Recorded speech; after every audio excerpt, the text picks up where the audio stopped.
नमस्कार, बुलेटिन में आपका स्वागत है। आपके साथ मैं दीपेश बरगले। चलिए खबरों की शुरुआत करते हैं और सबसे पहले बात बड़ी खबर की कर लेते हैं। बीजेपी में पूर्व केंद्रीय मंत्री जितिन प्रसाद शामिल हो सकते हैं। तो आपको बता दें, ये बड़ी खबर, बीजेपी में शामिल होने की अटकलें उनकी चल रही है और अभी ये जो जानकारी मिल रही है, पीयूष गोयल से भी उन्होंने मुलाकात की है। अमित शाह के घर पीयूष गोयल और जितिन प्रसाद पहुंचे हैं। तो आपको बता दें, मनमोहन सरकार में मंत्री रखे जितिन प्रसाद अब भारतीय जनता पार्टी की सदस्यता ले सकते हैं। ये बड़ी खबर इस वक्त निकलकर सामने आ रही है और इस वक्त हमारे सहयोगी रंजीता हमारे साथ जुड़ चुके हैं। रंजीता, क्या ताजा अपडेट फिलहाल?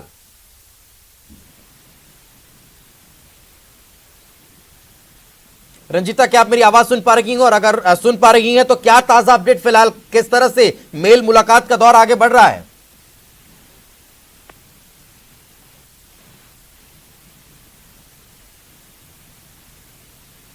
लगता है संपर्क हमारा नहीं हो पा रहा है। तो आपको बता दें कि लगातार ये खबर निकलकर सामने आ रही है, चर्चा बहुत तेज है और जिस तरह से मेल मुलाकात का दौर चल रहा है वो इस तरफ इशारा कर रहा है कि पूर्व केंद्रीय मंत्री जितिन प्रसाद भारतीय जनता पार्टी में शामिल हो सकते हैं। सूत्रों के अनुसार यह जानकारी बताई जा रही है कि प्रसाद भाजपा में शामिल होंगे। इस सूचना के बाद से ही राष्ट्रीय राजधानी दिल्ली में अब लगातार हलचल के संकेत मिलते दिखाई दे रहे हैं। जितिन प्रसाद भाजपा में शामिल हो सकते हैं। इस तरह की चर्चा के बाद अब अटकलें यह भी लगाई जा रही है कि उत्तर प्रदेश चुनाव और दिलचस्प होगा। अगर ऐसा हुआ तो यूपी विधानसभा चुनाव से पहले कांग्रेस की उम्मीदों को तगड़ा झटका लग सकता है। आपको यह भी बता दें कि हाल ही में संपन्न हुए पश्चिम बंगाल चुनाव में जितिन राज्य के प्रभारी थे और वहां पार्टी को एक भी सीट नहीं मिली थी। बीते साल की जितिन प्रसाद ने अपनी अगुवाई में एक ब्राह्मण चेतना परिषद नाम से संगठन भी स्थापित किया था और अब यह उम्मीद जताई जा रही है कि वे बीजेपी में शामिल हो सकते हैं। तो इससे पहले साल 2019 में लोकसभा चुनाव के पहले भी प्रसाद के भाजपा में जाने की अफवाहें उड़ी थी और अब एक बार फिर मुलाकातों का दौर तेज होता हुआ दिखाई दे रहा है, जो इस तरफ इशारा करता है कि वे बीजेपी ज्वाइन कर सकते हैं। आगे बढ़ते हैं, एक और बड़ी खबर इस वक्त की आपको बता देते हैं। पीसीसी चीफ कमलनाथ की तबीयत बिगड़ गई है। कमलनाथ को बुखार और सिर में दर्द की शिकायत के बाद गुरुग्राम के मेदांता अस्पताल में भर्ती करवाया गया है। तो मध्य प्रदेश के पूर्व मुख्यमंत्री और वर्तमान में कांग्रेस पार्टी अध्यक्ष कमलनाथ की तबीयत अचानक नासाज हुई है, जिसके बाद उन्हें अस्पताल में भर्ती करवाया गया है। कमलनाथ को बुखार और सिर में दर्द की शिकायत, जिसके बाद उन्हें अस्पताल में भर्ती करवाया गया है। गुरुग्राम के मेदांता अस्पताल में उन्हें एडमिट करवाया गया, जहां उनका इलाज चल रहा है।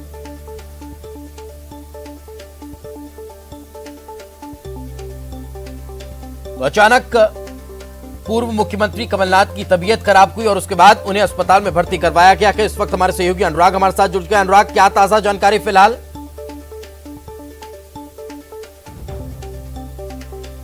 तो लगता है संपर्क नहीं हो पा रहा है। इस वक्त बड़ी खबर हम आप तक पहुंचा रखे हैं। पूर्व मुख्यमंत्री कमलनाथ की तबीयत नासाज है और उन्हें बुखार और सिर में दर्द की शिकायत हुई, जिसके बाद उन्हें अस्पताल में भर्ती करवाया गया। इस वक्त हमारे सहयोगी अनुराग हमारे साथ जुड़ चुके हैं। अनुराग, क्या ताजा जानकारी स्वास्थ्य को लेकर?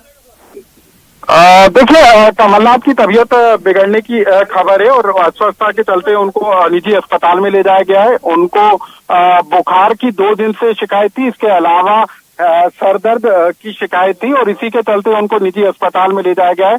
बताया जा रहा है कि मेदांता अस्पताल में उनको फिलहाल भर्ती किया गया है और जो उनके करीबी हैं वो इस बात को कह रहे हैं कि फिलहाल कमलनाथ जो है उनकी स्थिति स्थिर है।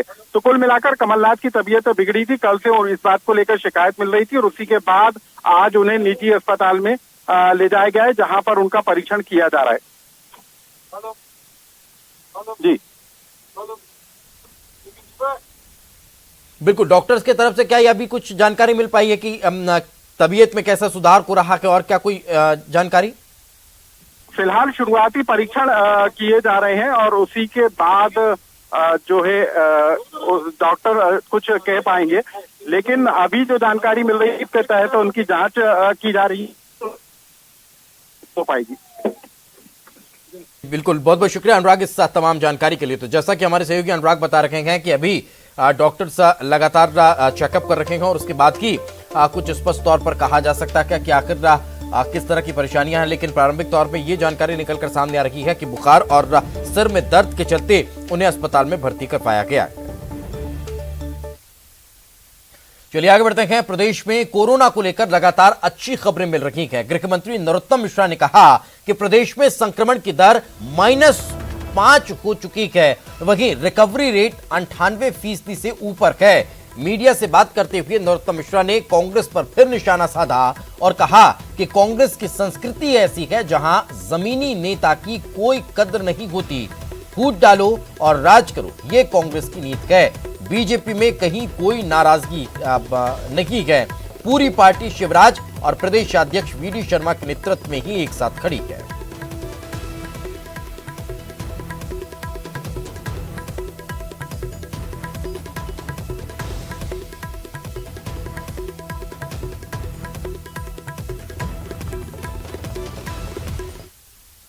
नियंत्रण में होगा जब आप और हम और अपने परिजन अपने आप को नियंत्रण में रखेंगे, और इसमें एकमात्र सुरक्षा कवच है और वो है वैक्सीन की। तो आपके चैनल के द्वारा, न्यूज़ 18 के द्वारा भी मैं निवेदन करना चाहता हूं, टीकाकरण अभियान के बारे में सब लोगों को अपने तरफ से भी आप लोग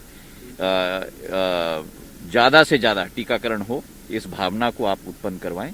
जहां तक मेरा भोपाल का आगमन है, ये तो मेरा शहर है, आपका शहर है, मैं तो बार बार आता रहता हूं और आता रहता हूं। कार्य समिति का ऐलान हुआ है, आपको लगता है कि संतुलित है, कहीं कोई दिक्कत नहीं बीजेपी कार्य समिति को? ये हमारी पार्टी है, हमारा परिवार है, उसमें सभी का सम्मान होता है, सभी का मान होता है, सभी को मौका दिया जाता है, उसी के तहत में हम लोग चलते हैं। सर, एक और कयास लगाए जा रहे हैं बहुत फेरबदल को लेकर के संगठन। कौन से फेरबदल? सत्ता में को लेकर फेरबदल होगा, मध्य प्रदेश में भी कोई बड़े? देखिए, जिस सरकार ने आज इतनी जबरदस्त नियंत्रण इस कोरोना में पाई है, इस वातावरण में पाई है, काबिल तारीफ है। और मैं साधुवाद और धन्यवाद देना चाहता हूं शिवराज सिंह जी, उनकी पूरी सरकार को, सारे प्रशासन को, सभी को, और मध्य प्रदेश की जनता को भी, कि आज इतने जल्द तरीके से हमने इस कोरोना पे नियंत्रण पाया। सर, कमलनाथ जी के अस्वस्थ होने की खबर है दिल्ली में। कहाँ? मेदांता में अभी पहुंचे हैं। अच्छा, मुझे सूचना नहीं आई है। तो बुखार और सरदर्द की शिकायत है, अभी शुरुआती तौर पर जानकारी है। अच्छा, मैं अभी चेक करवाता हूँ।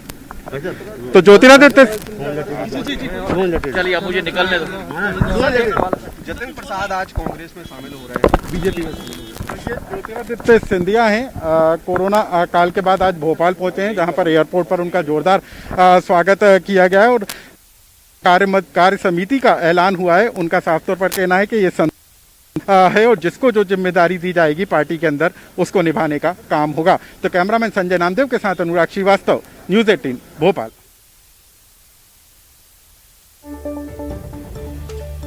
ज्योतिरादित्य सिंधिया भोपाल पहुंच चुके हैं अपने भोपाल दौरे के लिए। ज्योतिरादित्य सिंधिया आज भोपाल पहुंचे और वहां पर कार्यकर्ताओं ने उनका जोरदार स्वागत किया। कई मसलों को लेकर उनसे बातचीत हुई। अभी हाल ही में जिस तरह से मेल मुलाकातों का दौर मध्य प्रदेश में चला, उसको लेकर पहले की केंद्रीय मंत्री नरेंद्र सिंह तोमर, उसके बाद नरोत्तम मिश्रा, वीडी शर्मा, ये तमाम नेता इन तमाम अटकलों को खारिज कर चुके हैं, फेक न्यूज करार दे चुके हैं, अफवाह करार दे चुके हैं, व्हाट्सएप यूनिवर्सिटी की न्यूज करार दे चुके हैं। और अब उसमें ज्योतिरादित्य सिंधिया ने भी अपनी बात कह दी है। उन्होंने कहा कि मध्य प्रदेश में शिवराज जी के नेतृत्व में शानदार कोरोना पर लगाम लगाई गई है, उस पर विजय प्राप्त की गई है। ये तमाम चीजें अफवाह के तौर पर देखी जानी चाहिए। इससे इतर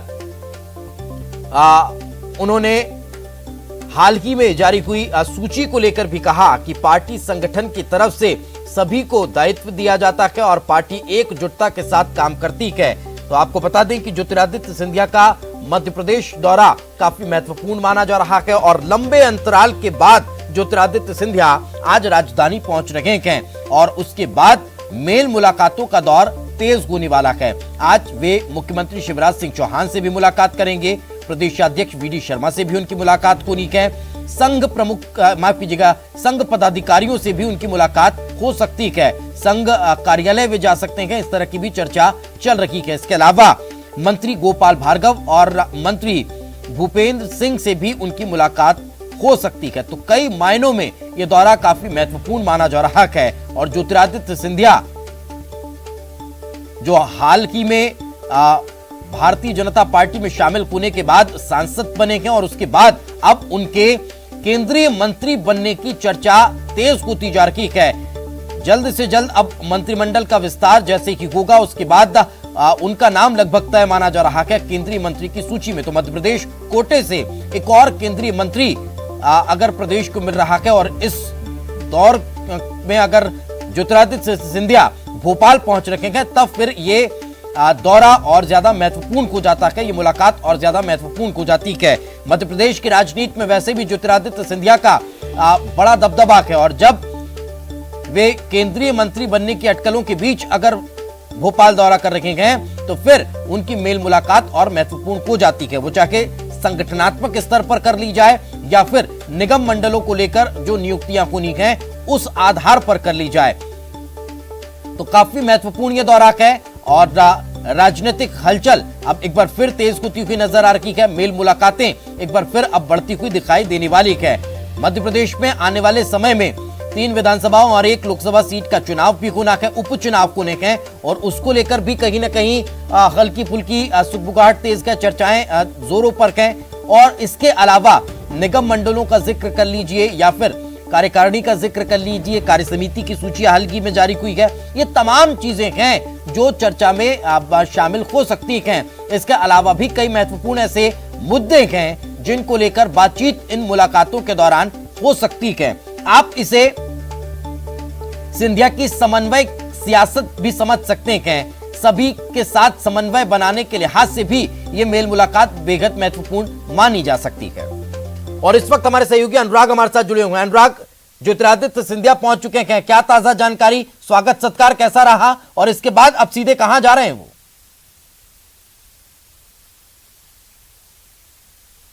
शर्मा के घर के लिए रवाना हुए हैं जहां पर उनका लंच का कार्यक्रम है। लेकिन सबसे बड़ी बात है कि लंबे समय के बाद भोपाल आए ज्योतिरादित्य सिंधिया का एयरपोर्ट पर जमकर स्वागत किया गया है। बड़ी संख्या में कार्यकर्ता और उनके समर्थक जो है मौजूद थे और इसके अलावा कई मंत्री जो सरकार में मंत्री हैं वो भी यहाँ पर उनके स्वागत के लिए पहुंचे थे। तो ये जोरदार स्वागत जो है ज्योतिरादित्य सिंधिया का यहाँ पर किया गया। अनुराग मैं समझना चाहूंगा कि बीजेपी की तरफ से स्वागत हुआ या सिंधिया समर्थक ही पहुंचे थे? सिर्फ ऐलान हुआ है और उस कार्य समिति में सिंधिया समर्थकों का खासा दबदबा है और ये खबरें भी निकल कर आ रही है कि केंद्रीय मंत्रिमंडल का विस्तार हो सकता है और ज्योतिरादित्य सिंधिया को मंत्रिमंडल में जगह भी मिल सकती है। तो उससे पहले ये दौरा काफी अहम माना जा रहा है क्योंकि अपने इस एक दिन के भोपाल दौरे के दौरान ज्योतिरादित्य सिंधिया बीजेपी के प्रदेश अध्यक्ष यहाँ लंच करेंगे। गोपाल भार्गव के घर पर उनका डिनर का कार्यक्रम है। लेकिन इस बीच में वो मुख्यमंत्री से भी मुलाकात करेंगे और सबसे अहम संघ के दफ्तर आएंगे। यानी कि अब सिंधिया जब भी भोपाल आते हैं तो वो संघ के दफ्तर समीदा पहुंचे। यहाँ पर दीपक विस्पुते से उनकी मुलाकात होना बताया जा रहा है। वहां पर जाकर वो उनसे मुलाकात करेंगे। तो कई मायनों में ये महत्वपूर्ण सिंधिया का दौरा माना जा सकता है क्योंकि बीते दिनों कोरोना काल चल रहा था और उस दौरान वो दौरे जरूर कर रहे थे लेकिन वो सीमित दौरे थे और एयरपोर्ट पर आने पर किसी तरीके का स्वागत सत्कार नहीं होता था। लेकिन आज जब सिंधिया भोपाल पहुंचे हैं, जब कोरोना का संक्रमण नियंत्रित हो चुका है तो ऐसे में एयरपोर्ट पर उनका जोरदार तरीके से स्वागत किया गया है। हालांकि कोरोना काल के दौरान सोशल डिस्टेंसिंग का पालन यहाँ कार्यकर्ताओं ने नहीं किया, लेकिन हमने जब सिंधिया से बात की तो उन्होंने इसी बात का जिक्र किया कि कोरोना अभी खत्म नहीं हुआ है, लोगों को अभी भी अनुशासन में रहना होगा और जो कोविड-19 की गाइडलाइन का पालन है वो जरूर करना होगा। बिल्कुल, चलिए बहुत बहुत शुक्रिया अनुराग इस तमाम जानकारी के लिए। तो लगातार जब अटकलें चल रही हैं कि जल्द ही केंद्रीय मंत्रिमंडल का विस्तार होगा और उसमें ज्योतिरादित्य सिंधिया मंत्री बनने वाले हैं और उसके पहले अगर वे मध्य प्रदेश की राजधानी भोपाल आ रहे हैं, संघ दफ्तर जा रहे हैं, प्रदेश अध्यक्ष और मुख्यमंत्री से मुलाकात कर रहे हैं, तब फिर ये दौरा सियासी मायनों में बेहद महत्वपूर्ण हो जाता है। अब देखना होगा किस तरह की चर्चाएं इस दौरे के दौरान होती है। और वक्त एक छोटे से ब्रेक का, खबर के बाद जल्द हाजिर होंगे।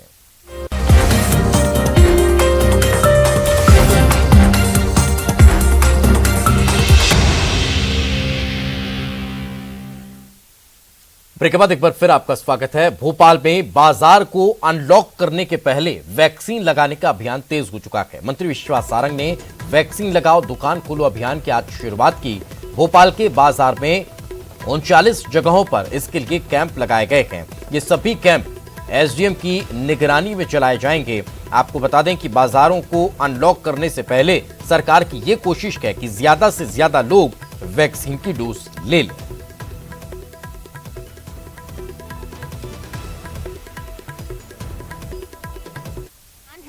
वैक्सीन लगवाइए और दुकान खुलवाइए। और यहाँ पर न्यू मार्केट में वैक्सीनेशन जो कैंप है वो लगाया गया है और कल यानी 10 जून से मार्केट अनलॉक होने वाला है। और सरकार की कवायद है कि संक्रमण ना बढ़े और इस संक्रमण की जो ब्रेक लगा हुआ है रफ्तार पर उसको यही रोका जा सके। इस वक्त हमारे साथ चिकित्सा शिक्षा मंत्री विश्वास सारंग जी उन्हीं से आएंगे। सर, वैक्सीन लगवाइए दुकान खुलवाइए, ये एक नया नारा सरकार की तरफ से दिया गया है और इस तरह के अभियान की शुरुआत हुई। देखिए, हम निवेदन कर रहे हैं कि सभी लोग वैक्सीनेशन के कवरेज में आए और व्यवसायी संगठनों ने ही ये सुझाव दिया कि वो चाहते हैं कि उनके सभी कर्मचारियों को वैक्सीन लगे, तो इसीलिए ये अभियान चलाया गया। भोपाल के विभिन्न मार्केटों में ये आज अभियान हो रहा है। ज़्यादा से ज़्यादा कर्मचारी और दुकानदार इसके कवरेज में आए। उसके साथ ही कल से जब भोपाल खुलेगा तो विभिन्न स्वयंसेवी संगठन के कार्यकर्ता आए भी मार्केट में उपस्थित रहेंगे कि लोग कोरोना प्रोटोकॉल का ध्यान रखें। आपने कहा था मॉनिटरिंग के लिए भी टीम बनाई गई, कोरोना सेफ्टी, तो वो भी नजर रखेगी कि कोरोना सेफ्टी टीम तो काम कर ही रही है, उसका और इजाफा किया जाएगा। जी, स्वयंसेवी संगठन लोगों को जागरूक करेंगे। अगर प्रोटोकॉल का पालन नहीं किया जाता तो सील करने जैसा कुछ कदम भी उठाए जाएंगे। देखिए, हम नहीं चाहते हैं कि किसी तरह की सख्ती की जाए, परंतु यदि बहुत दिक्कत होगी तो हमें कार्रवाई करनी पड़ेगी। बिल्कुल, एक जो सख्त अगर कदम कहें सरकार की तरफ से उठाया जा रहा है, वैक्सीनेशन यहाँ पर करवाया जा रहा है और तमाम जो व्यापारी हैं, दुकानदार हैं, कर्मचारी हैं, उनको दुकान के अनलॉक होने से पहले वैक्सीनेशन करवाया जा रहा है ताकि जो संक्रमण की रफ्तार है इसको यहीं रोका जा सके। हालांकि एक तरह से सरकार का निवेदन है कि आप सभी वैक्सीन लगवाइए और इस मुहिम का अगर कहें तो असर भी देखने को मिल रहा है। तमाम जो लोग हैं वो कैंप में पहुंच रहे हैं और भोपाल के बाजारों में करीब 39 कैंप लगाए जा रहे हैं जहाँ पर अनलॉक से पहले तमाम व्यापारियों, दुकानदारों और ग्राहकों से भी अपील की जा रही है कि वो भी यहाँ पर आएँ और वैक्सीन लगवाएं। कैमरामैन किलांसी के साथ रंजना दुबे, न्यूज़ 18 भोपाल। आगे बढ़ते हैं। भोपाल में कुछ दिन पहले पकड़े गए एफसीआई के क्लर्क किशोर मीणा के घर से मिली डायरी ने कई भ्रष्ट लोगों की पोल खोलकर रख दी है। डायरी में मिले कॉन्टैक्ट नंबर के आधार पर सीबीआई ने कार्रवाई करते हुए मध्य प्रदेश और महाराष्ट्र की 13 जगहों पर एक साथ छापेमारी की। जानकारी के अनुसार जबलपुर, नरसिंहपुर, भोपाल, विदिशा, खंडवा, झाबुआ में सीबीआई ने रेड की। जबलपुर और नरसिंहपुर में 4 ट्रांसपोर्टरों के यहां छापे मारे गए। और ये सीधी तस्वीरें इस वक्त बीजेपी दफ्तर से हम आप तक पहुंचा रखे हैं और तस्वीरों में आप देख सकते हैं पीयूष गोयल नजर आ रखे हैं। और जिस बात की अब इंतजार किया जा रहा था कि बीजेपी दफ्तर में प्रेस कॉन्फ्रेंस होगी और क्या बड़े खुलासे होंगे, वो अब आपको नजर आने वाले हैं। हालांकि मास्क लगा हुआ है लेकिन फिर भी तस्वीरें थोड़ी थोड़ी अब स्पष्ट होती जा रही है। मित्रों, आप सभी का स्वागत है।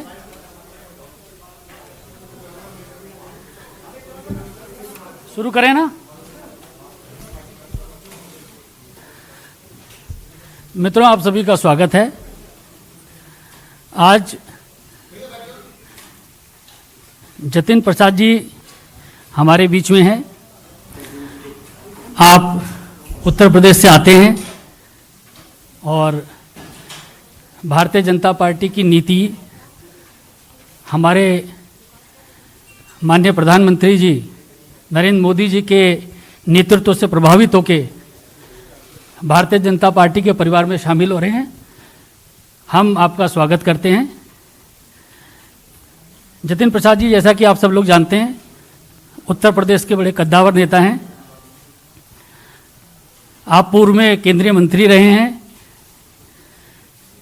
कांग्रेस संगठन में कई विभिन्न पदों में आपने कार्य किया है। आपके पिताजी स्वर्गीय जितेंद्र प्रसाद जी उत्तर प्रदेश के बहुत बड़े नेता रहे हैं। हम आपका स्वागत करते हैं भारतीय जनता पार्टी में। और मैं आदरणीय पीयूष गोयल जी जो आज हमारे मध्य हैं, उनसे मैं आग्रह करता हूं कि वह श्री जतिन प्रसाद जी को पार्टी की सदस्यता दिलाएं और पार्टी की सदस्यता की पर्ची उनको सौंपे।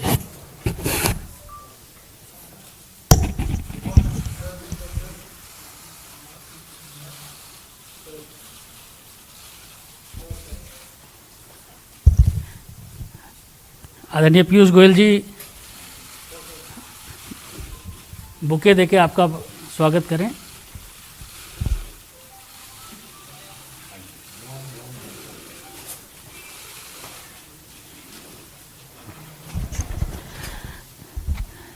इस अवसर पर मैं केंद्रीय मंत्री आदरणीय पीयूष गोयल जी से आग्रह करूंगा कि जतिन प्रसाद जी का शब्दों के माध्यम से स्वागत करें। आदरणीय पीयूष गोयल जी। धन्यवाद अनिल जी। माननीय जतिन प्रसाद जी ने बहुत ही छोटी आयु से उत्तर प्रदेश की सेवा में अपना पूरा जीवन झोंक दिया। मुझे अभी भी याद है, शायद इनकी उम्र शायद सिर्फ 27 वर्ष की थी जब आकाशात्मक एकदम सडनली उनके पूज्य पिताजी का देहांत हुआ। और ये मुंबई में तब काम करा करते थे, बहुत अच्छी पद पर थे। दून स्कूल से पढ़ाई की, श्री राम कॉलेज से, दिल्ली के विख्यात कॉलेज से पढ़ने के बाद MBA करने के बाद अपने काम में लगे थे। जब बहुत छोटी उम्र में उनको परिवार को ये धक्का पड़ा, लेकिन छोटी आयु में भी उन्होंने जिस प्रकार से पूरे उत्तर प्रदेश में दौरा किया, उत्तर प्रदेश के अलग अलग जिलों में जाके अपनी प्रतिभा से, अपने काम से लोगों का दिल जीता। 2 बार पार्लियामेंट में अच्छे मतों से जीते। पहली बार शाहजहांपुर से 2004 में, और जिस प्रकार से उन्होंने पूरे उत्तर प्रदेश की राजनीति में एक बहुत प्रमुख भूमिका वर्षों वर्षों तक निभाई, वो हम सब देखा करते थे। इनके पिताजी का भी बहुत बड़ा योगदान था वर्षों वर्षों तक कांग्रेस में, और कांग्रेस पार्टी हो, कांग्रेस की सरकारें हो, उसमें बिना कोई पद के उन्होंने जिस प्रकार से सेवा करी थी देश की, वो हम सब भली भांति याद करते हैं। केंद्र सरकार में भी मेरे मित्र जितेंद्र जी अलग अलग विभागों को देख चुके हैं। मिनिस्टर के नाते काफी बड़ा अनुभव है उनका, चाहे वो इस्पात मंत्रालय हो, चाहे पेट्रोलियम एंड नेचुरल गैस हो, चाहे वो सड़क परिवहन हो या एजुकेशन मिनिस्ट्री, चारों में उन्होंने अपनी छाप छोड़ी थी। मुझे तो एक पर्सनल अनुभव भी है। मैं याद करता हूं कि जब ये पहले कांग्रेस की सरकार थी, तब इन्होंने बहुत प्रयत्न करके उत्तर प्रदेश में अपने क्षेत्र में एक मीटर गेज से ब्रॉड गेज लाइन कन्वर्जन स्वीकृत तो करा पाई, लेकिन उसको गति नहीं दिलवा पाए थे कि वो जल्द से जल्द खत्म हो, जल्द से जल्द वो पूरा हो काम। मोदी जी की सरकार 2014 में आए, तब ये सांसद नहीं रहे, लेकिन उत्तर प्रदेश की जनता की सुविधाएं सुधरे, उत्तर प्रदेश में अपने क्षेत्र में काम चालू रहे, उसके लिए लगातार पीछे पड़े रहे। और रेल मंत्रालय के पीछे ऐसा पड़े रहे कि उन्होंने उस प्रोजेक्ट को कंप्लीट करवाया मोदी सरकार आने के बाद।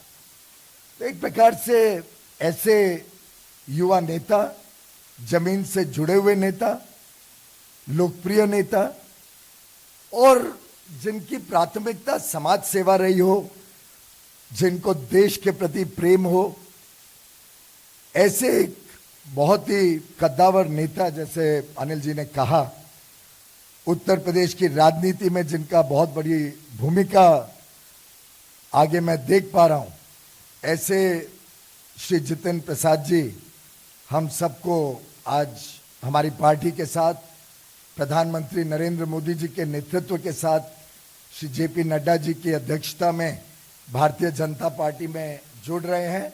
मैं इनका तहे दिल से स्वागत करता हूं और मुझे विश्वास है कि इनके आगमन से पार्टी को भी बल मिलेगा और जितेंद्र प्रसाद जी को देश सेवा, समाज सेवा के लिए एक अच्छा मौका मिलेगा।